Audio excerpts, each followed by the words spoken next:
Et quand la tristesse arrive, je sais tu es là, toujours près de moi. Bonjour, bienvenue à votre émission La Victoire de l'amour. J'espère que vous allez bien aujourd'hui, qu'on se prépare à vivre une magnifique journée. On se fait un beau cadeau aujourd'hui. On a le privilège de le recevoir à toutes les quelques années. L'unique Gilles Proulx est avec nous pour nous parler, évidemment, du 375e de Montréal, mais surtout de l'apport des communautés religieuses. Ensuite, en chanson, Joanne Bluteau et l'homélie sera faite par notre amie Brigitte Bédard. Bonjour, Gilles. Bonjour, mon cher Sylvain. Merci d'être là. Toujours une joie de vous recevoir. Et je voudrais qu'on prenne le temps, on a du temps, sur évidemment le 375e de Montréal, mais la Fondation de Montréal, le rôle des communautés religieuses qu'on est porté à oublier. Combien il est important, justement, et on ne le mentionne pas dans l'histoire ou très vite. Du tout, hein? On ne sait pas qu'avant l'arrivée de Maisonneuve et Jeanne-Mance, on est vers le 17-18 mai 1642, bien avant ça, il y avait déjà des communautés religieuses, dont les Jésuites. Les Jésuites, c'est l'avant-garde intellectuelle de la communauté de l'Église et qui décrivent dans les relations, envoient ça en France, les paysages idylliques, la beauté, la pureté de la nature. Ils sont ici pourquoi? Ils sont au lac Huron, notamment, où certains vont finir, comme vous le savez, martyrs. C'est là qu'on parle des saints martyrs canadiens. Et avec leur description du pays et des gens à évangéliser, ils vont allumer, si on veut, l'imagination de certaines personnes qui, en France, vont commencer avec M. Dauvertière, Jean-Jacques Ollier, j'en oublie, Jeanne-Mance, tout ça a parlé peut-être d'aller fonder une ville, une Jérusalem de l'Amérique du Nord. Ah oui? Une ville idyllique. C'est pour ça qu'on veut l'appeler Ville-Marie. Le nom de Ville-Marie va disparaître vers 1701, quand le commerce prend du poids sur l'évangélisation. Mais jusqu'à là, cette église-là est avouée, ou cette ville est avouée justement à la promotion de l'évangélisation. Et c'est grâce à ces jésuites, avant même l'arrivée de Maisonneuve, qu'on a négligé un peu dans l'histoire le rôle des communautés, qui prennent en charge aussi l'administration, puisque le gouvernement, ou Louis XIV, à ce moment-là, va mettre du temps avant de faire de Ville-Marie, ce territoire, une colonie de la Nouvelle-France. Mais comment le nom a été changé de Ville-Marie à Montréal? Petit à petit, parce qu'évidemment, les nouveaux colons qui arrivaient, puis ça a pris du temps, puis il a fallu faire venir, à un moment donné, avec les menaces de l'ordre des Ormeaux qui a connu le Long-Sault, plus tard, le massacre de la Chine, et ils vont faire venir du monde. On rajoute un régiment, puis deux, puis le régiment de Carignan est celui qui, dans le fond, nous sauve avec la venue des filles du roi. C'est ces deux événements-là qui font que nous sommes encore là à exister, parce que le régiment de Carignan va mater une fois pour toutes les menaces iroquoises, et puis ils sont venus, ils étaient 12 ou 1300. Là-dessus, il y en a 4 à 500 qui restent ici, on leur offre de leur donner des territoires. De là les noms autour du Fort Chambly, de Carignan comme la ville, ou encore Saint-Ours, ou encore Tracy, qui était le commandant-chef du régiment, de Sabrevoix. Voyez-vous, tous des noms... Des choses qu'on ne sait pas. On ne doute pas du tout que c'est des anciens officiers du régiment de Carignan. On leur donne des terres, vous allez pouvoir exploiter des terres, fonder une famille, et c'est ainsi qu'avec les filles du roi qui restent à marier qu'on va quand même grossir la famille, parce que chacune d'entre elles était vouée à la tâche de la maison, de la famille, et d'avoir des enfants. Et là, on parle de 8, 10, 12, mais le taux de mortalité était très fort, mais c'est l'événement qui nous sauve. Ces filles du roi qui étaient arrivées, encore une fois, chez des religieuses, à Pointe-Saint-Charles, chez Marguerite Bourgeois, à la métairie de Pointe-Saint-Charles, la ferme Saint-Gabriel, tu as des fermes forteresses qui existent encore, ça dit en passant, à visiter. Et c'est Marguerite Bourgeois qui les encadre. Et puis elle, comme elle va créer la première école, elle est la première ministre de l'Éducation du Québec. Incroyable. On ne pense pas que Jeanne-Mance est la première ministre de la Santé du Québec. Et par la suite, toujours des femmes et des religieuses, voyez-vous. Des femmes, c'est incroyable. Marguerite Diouville, qui vient de Varennes, beau petit village qu'on peut encore visiter. Il est beau, il est intact, chers téléspectateurs. Allez-y voir ça un dimanche, son tombeau est là. C'est Bernard Landry qui l'a ramené de la ville à son lieu natal. Elle devient la première ministre des Affaires sociales. si on veut, parce qu'elle s'occupe quoi? De la pauvreté, de la misère humaine dans les rues. On la traite de grisée. C'était une honte d'être grisée. Pourquoi? Parce qu'elle côtoyait les ivrognes, les Indiens, les pauvres, les quêteux. Alors, M. de Beauharnois, c'était des snobs. Lui, il hérite le nom d'une ville. Et le fripon à M. Le Bigot regardait de haut cette femme travaillait dans les rues. C'est épouvantable de côtoyer la misère humaine. Heureusement, le curé de l'église Notre-Dame appuie, et c'est ce qui ralentit les élans de Beauharnois de la déloger des rues. Et là, on va créer une communauté religieuse qui devait s'appeler les Sœurs de la Charité. Et finalement, c'est une ironique, Marguerite Diouville. On va se moquer de la société qui est nous, de l'élite, et on va s'appeler les Sœurs grises pour griser. Et c'est comme ça. Après ça arrive la mission qui aide les gens encore de nos jours. C'est une des femmes que vous respectez le plus. Hein, je lisais, Marguerite Diouville, pour vous, c'est très important. Oui, Marguerite Diouville est celle qui m'a le plus impressionné par son engagement de partir de zéro, d'avoir marié un gars qui, somme toute, était un laissé-pour-compte, un ivrogne, un paresseux. Il va mourir de je sais pas quoi, une cirrhose du foie peut-être. Mais là, veuve avec 2 enfants, qu'est-ce que je fais dans la vie? Et puis là, elle va quand même réussir à porter une attention à la misère humaine, à aider. D'autres jeunes filles vont se rajouter. Et puis la communauté va naître tranquillement, pas vite, jusqu'à officialiser la congrégation des Sœurs grises, qui s'étend aujourd'hui de Montréal à l'Ouest canadien et même aux États-Unis. Il y a un collège, le collège Saint-Paul au Minnesota, par exemple, qui a été créé par eux autres. Alors, c'est une femme drôlement utile et qui a mérité son titre pour la canonisation il n'y a pas tellement longtemps. Il y a des gens, Gilles, qui disent que les Jésuites, lorsqu'ils sont arrivés, étaient là pour assimiler les Amérindiens. Et toi, tu remets les pendules à l'heure complètement. C'est tellement facile à assimiler. Comment est-ce qu'on pouvait assimiler? On était à la fin du régime à peu près 65 000 contre 1,5 million d'Anglais. Et on va tenir 200 ans de temps avant qu'ils nous battent. C'est grâce à quoi? C'est grâce au fait que nous, on a pénétré les communautés indiennes, on a appris leur langue, on est devenus des interprètes avec eux autres. Ils sont dans nos armées. Très souvent, à Lévis, devant le château Ramsey, quand il capitule, le 8 septembre 1760, brise ses épées, brûle ses drapeaux, il a à peu près 20 des Iroquois dans son armée avec l'uniforme français. Alors, ça te prouve justement comment, au contraire, nous, on a réussi à les amadouer, les amener à nous, pas pour les assimiler. C'est eux qui pouvaient nous assimiler. Marie de l'Incarnation le disait très bien à Québec. On ne peut pas faire un Français avec un Amérindien, mais on peut faire un sauvage avec un Français, tellement on a le goût de leurs habitudes, leur mode de vie, leur liberté, les espaces, pas de patron, pas de rapport à faire.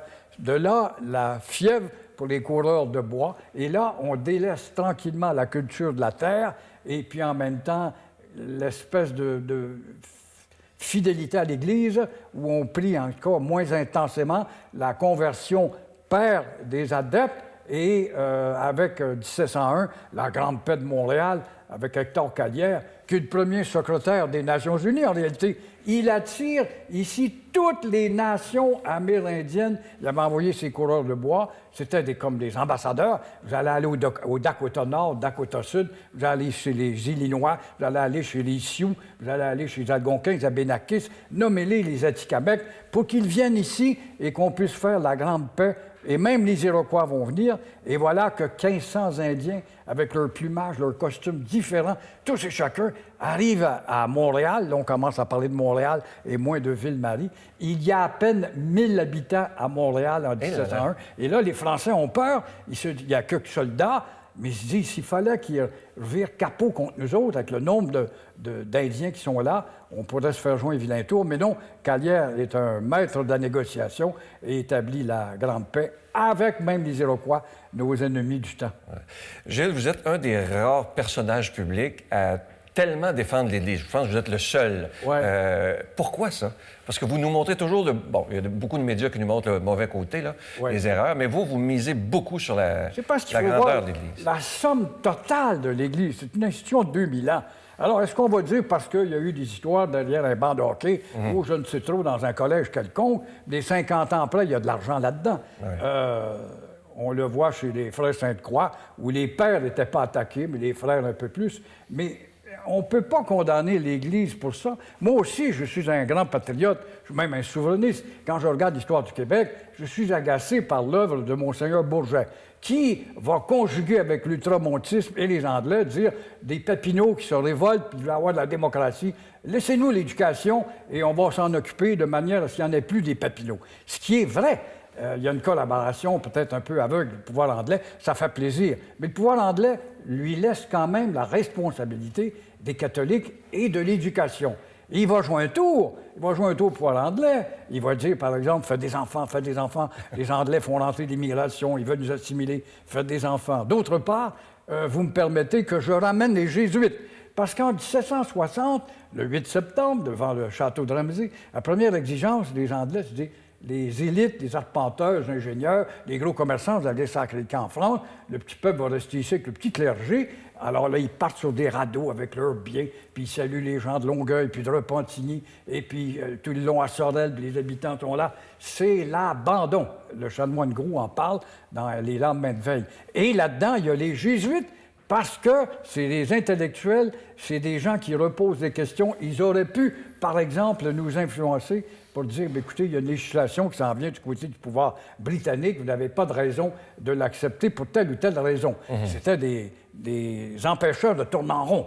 Et on les a envoyés. Mais voilà que Monseigneur Bourget, contre lequel je pouvais avoir une aversion, va les ramener. Il va dire aux Anglais, écoutez, il faut instruire ça, ce peuple-là. Il ne faut pas oublier qu'au lendemain de la conquête, on est 80 ans sans grammaire.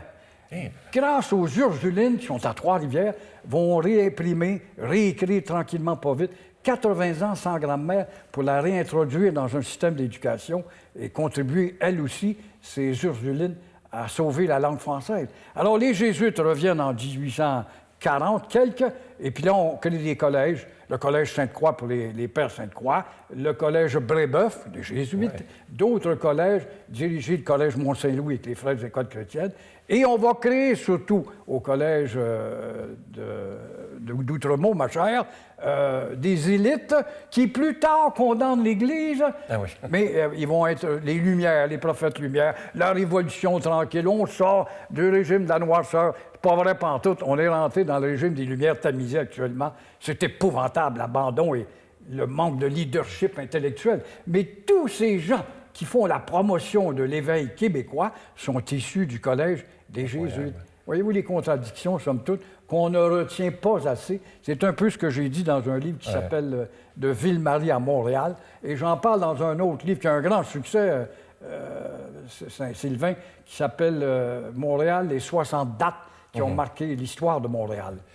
Gilles, ça passe vite avec vous. Vous êtes une encyclopédie. Est-ce que Gilles... Bon, je vous connais depuis plusieurs années. Vous avez la foi, Gilles? Oui, je suis un gars qui a la foi.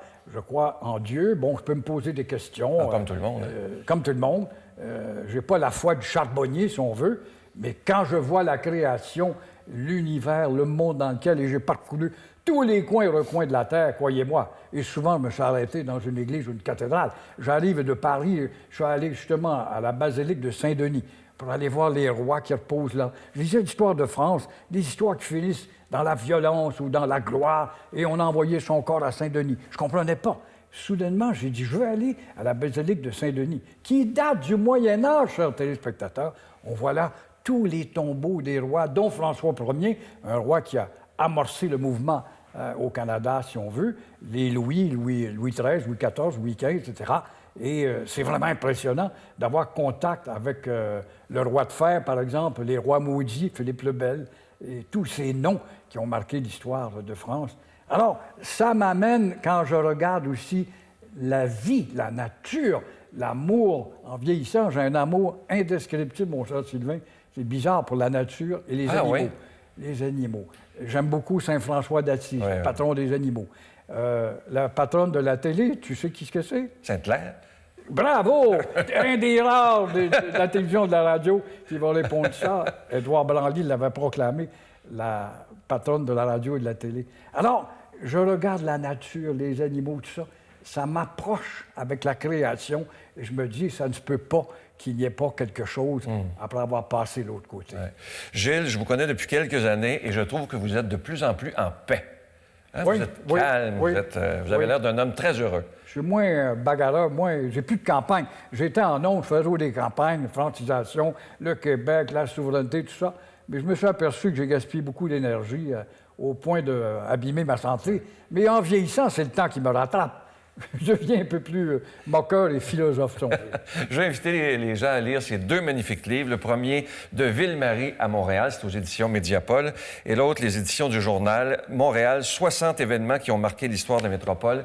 Vous allez voir, quand vous lisez Gilles Proulx, c'est comme un roman. Vous avez vu, c'est une encyclopédie vivante. C'est absolument passionnant. Et Gilles, je vais vous offrir une très belle chanson qui va nous rappeler des beaux souvenirs. Il était une fois des gens heureux avec Joanne Buteau. Magnifique.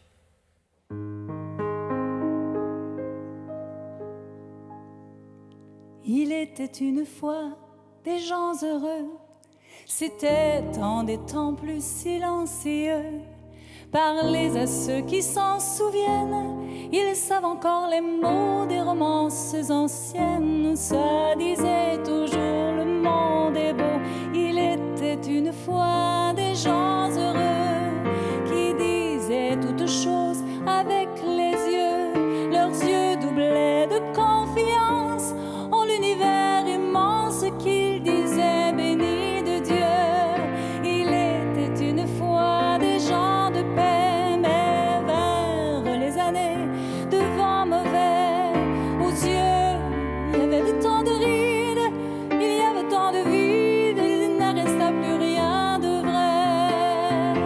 Il faut pas chercher à savoir où s'en va le temps, il s'en va pareil aux glaces dans le Saint-Laurent. On fait toute la vie semblant qu'on va durer toujours, pareil au fleuve dans son cours. Et c'est peut-être rien que pour ça qu'on fait des enfants. Il était une fois des gens heureux et tout était si simple et merveilleux. Il y avait le ciel, il y avait la terre, c'était quand les mystères pouvaient rester mystérieux. Il était une fois des gens heureux qui disaient toutes choses avec les yeux, leurs yeux tout pleins de confiance en l'univers immense, si clair et juste et merveilleux. Un univers béni de Dieu. Il était une fois des gens heureux, c'était en des temps plus silencieux. Parlez à ceux qui s'en souviennent, ils savent encore les mots des romances anciennes où ça disait toujours le monde est beau, le monde est beau, le monde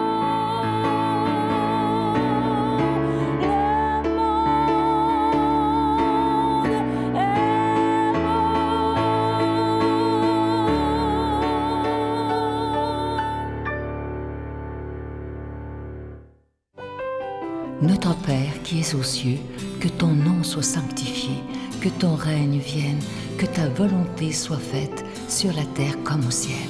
Donne-nous aujourd'hui notre pain de ce jour. Pardonne-nous nos offenses comme nous pardonnons à ceux qui nous ont offensés. Ne nous laisse pas entrer en tentation, mais délivre-nous du mal, car c'est à toi qu'appartient le règne, la puissance et la gloire pour les siècles des siècles. Amen. Poursuivez votre cheminement spirituel avec l'équipe de la Victoire de l'Amour avec entre autres l'abbé Robert Jolicoeur, Brigitte Bédard, l'abbé Éloi Giard, Pierre Faubert, psychologue, le docteur Gaëtan Brouillard, l'abbé Donald Thompson, le père Yvon Sanson, Sylvain Charon, Sœur Angèle et plusieurs autres, du lundi au vendredi à 5h15 et le samedi à 5h45 sur le réseau TVA ou à l'heure qui vous convient sur notre application gratuite, sur vos tablettes ou téléphones intelligents et aussi sur notre site web. Une belle façon de commencer sa journée dans la joie et la sérénité.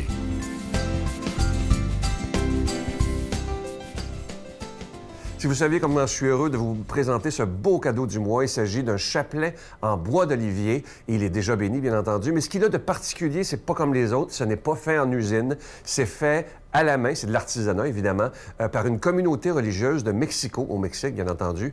Et c'est fait dans la prière, c'est fait dans l'amour. Et la supérieure nous a envoyé un petit message en nous remerciant de tout cœur de ne pas faire ça dans une usine, mais de le faire par eux, parce que eux, ça leur permet aussi d'aider les plus démunis dans leur région. Alors, lorsque vous faites un don à la Victoire de l'amour et que vous recevez le chapelet, par la même occasion, vous aidez des gens aussi qui vivent dans une très grande pauvreté, très grande pauvreté, pardon. Alors, je vous rappelle que c'est avec un don de 25 $ et si vous en voulez 2, avec un don de 40 $ parce que ça se donne vraiment bien en cadeau. Je vous donne l'adresse. La Victoire de l'amour, casier postal 120, succursale Boucherville à Boucherville, J4B 56, je vous la redonne. La Victoire de l'amour, casier postal 120, succursale Boucherville à Boucherville, le J4B 56. Également par téléphone, par carte de crédit du lundi au jeudi de 8h à 5h pour la période estivale dans le 514-523-4433, 523-4433 ou sans frais, le 1-888-811-9291, 1-888-811-9291 et aussi sur notre site Internet, le www.lavictoiredelamour.org. Alors, je vous rappelle ce magnifique cadeau du mois. C'est un chapelet en bois d'olivier. Il est déjà béni. Et comme je vous disais tantôt, ce qu'il y a de particulier, c'est qu'il est fait à la main, dans la prière et dans l'amour. Merci de tout cœur de votre grande générosité et merci de votre prière. Mon Dieu, donnez-moi la sérénité d'accepter les choses que je ne peux changer, le courage de changer les choses que je peux et la sagesse d'en connaître la différence. Amen.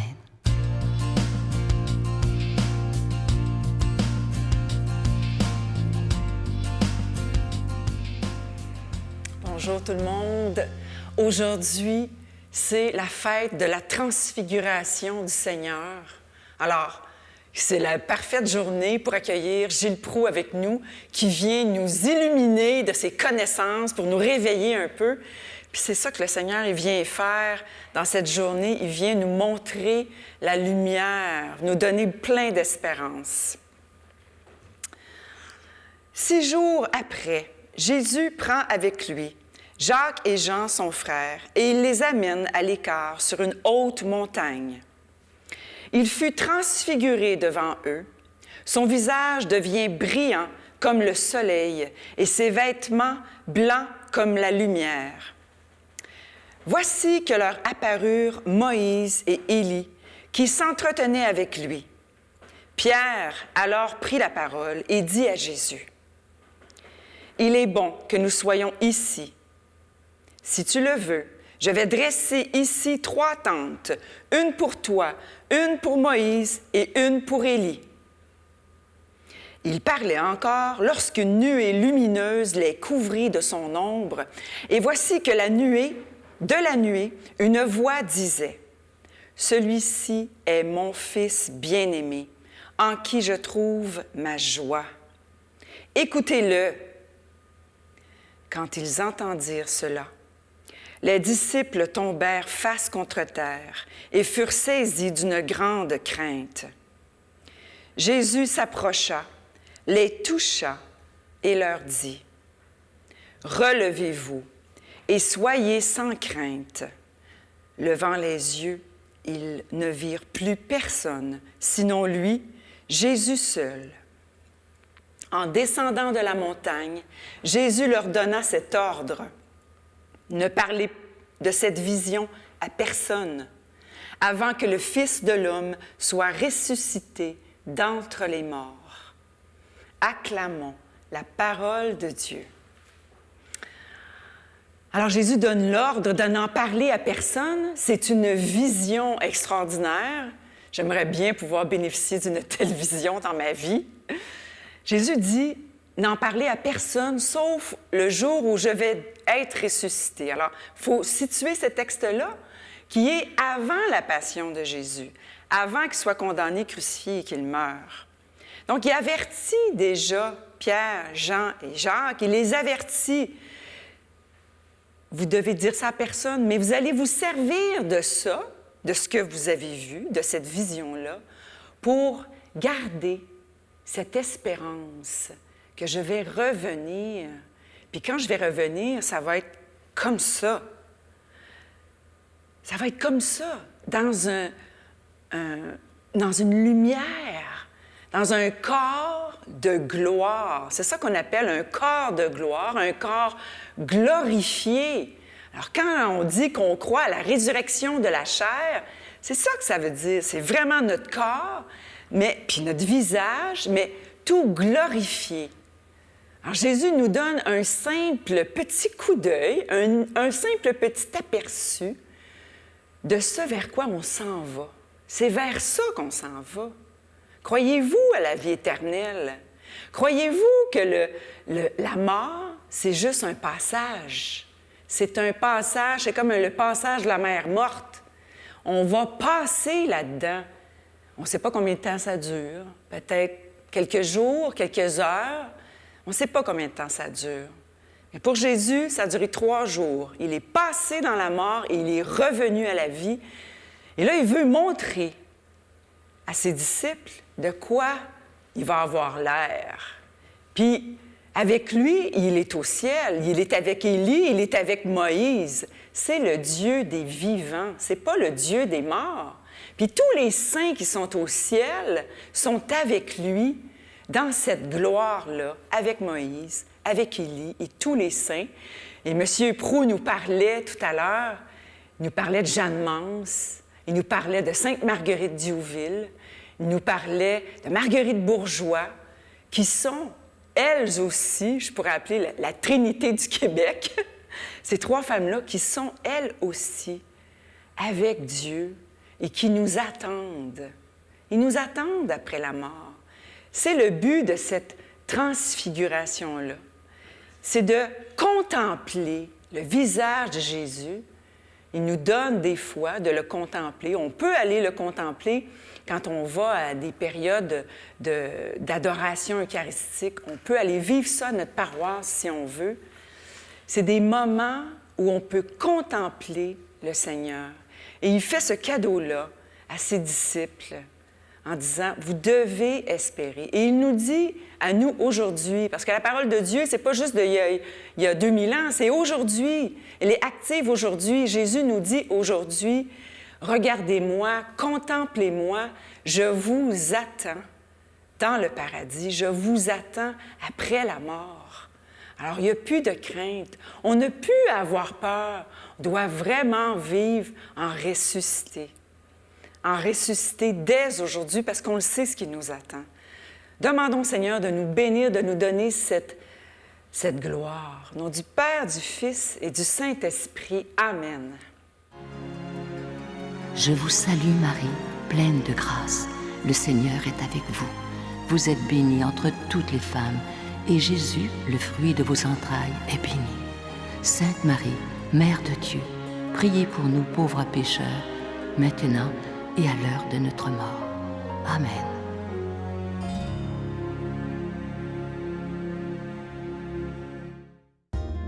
La Victoire de l'amour vous invite à sa retraite spirituelle dans le centre du Québec les 6, 7 et 8 octobre 2017 sous le thème « Découvrir Dieu comme un Père ».